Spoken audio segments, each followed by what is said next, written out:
हेल' लोगोफोर, बे समाव नोंथांमोननो मोनसे जोबोद गोनां आयदानि सायाव सावरायनो नागिरदों। बे जाहैबाय नोंथांमोना बिनि सिगां सावरायनायनि सिगां गिबियाव मोनसे नैबे भिडिअखौ नोंथांमोना नायना लाग्रो। आरो बे जाहैबाय देग्लायनि 2022 मायथाइनि मेट्रिक आनजादाव जिरायनाय बियो सासे जोबोर अन्थाव बाथाव सासे सुबुं। नोंथांमोना नायनानै बुजिनो मोनगोन। बिनि उनावहाय फिन खेबसेबाव नोंथांमोनजों फै रायलायगिरिनि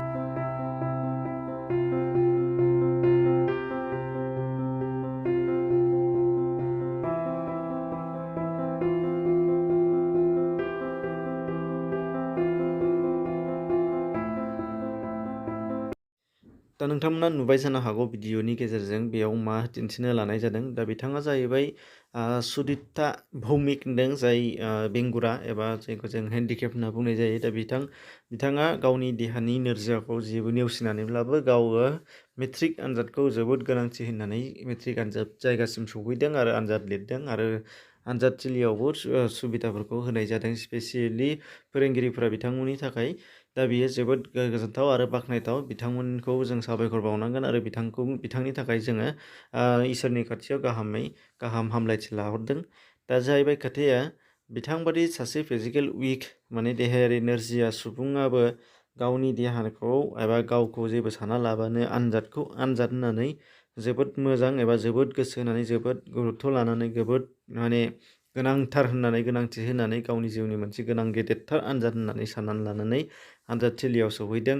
गावखौ नेवसिनानै, गावनि देहाखौ नेवसिनानै आरो गुबुनफोरनि नोजोरखौ नेवसिनानै बिथाङा जुजिदों आरो जुजिलांबाय थादों। आरो बिनि अनगायैबो गुबुन गुबुन खौरां बिजोङाव नोंथांमोना नुनो मोननाय जादोंमोन दिनै 32 एजनि प्लास 40 एजनि प्लास 40 बोसोर बैसोनि बा 32 बोसोर बैसोनि बेबादिनिबो गुबुन गुबुन जायगायाव बेबादि बैसो जानाय हिनजावफोरबो बा आइजोफोरबो बे फरायसाफ्राबो माने हाबा जानाय बुरैबाबो मेट्रिक आनजाद लिरनायखौ नुनो मोननाय जादों देग्लाय। अब्ला मेट्रिक आनजादखौ जों बिथांमोनहा बेसेबां गोनांथि होदों नोंथांमोना साननानै नाय। आरो बियो बेसेबां गोनांथार बेखौ जोङो बयबो मिथिखागौ। आरो बिसोरो जोबोद गोनांथि होननानै साननानै लानाय जादों आरो जोबोद गोनां साननानैनो बेखौ होनाय जादों।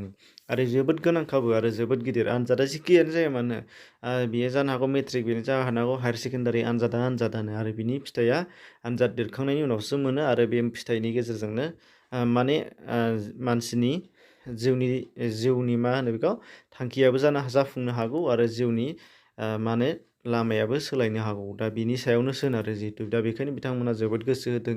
नाथाय दुखुनांथाव बाथ्राया बेखौसो बुंनो नागिरदों जे जोंनि गेजेराव थानाय नाथाय जायफ्रा फिजिकेलि उइक नङा, फिजिकेलि हेन्डिकेपबो नङा, गासैबो मेगन आथिं थिगैनो दंजोबो, इभेन फरायनोबो रोंगौ। आरोबाव बिनि जायगायाव फरायनायनि बेलायावबो गभर्नमेन्ट स्कुलफोरखौ नेवसिनानै प्राइभेटाव गोबांनो सोदों। आरो प्राइभेटाव सोनायनि बेलायावबो आरोबाव बिनिफ्राय हाजासे टिउसन होदों, मावनाय दांनाय गासैखौबो ज्राब गारहोजोबदों, फरायनायावनो थुफ्लेजोबदों।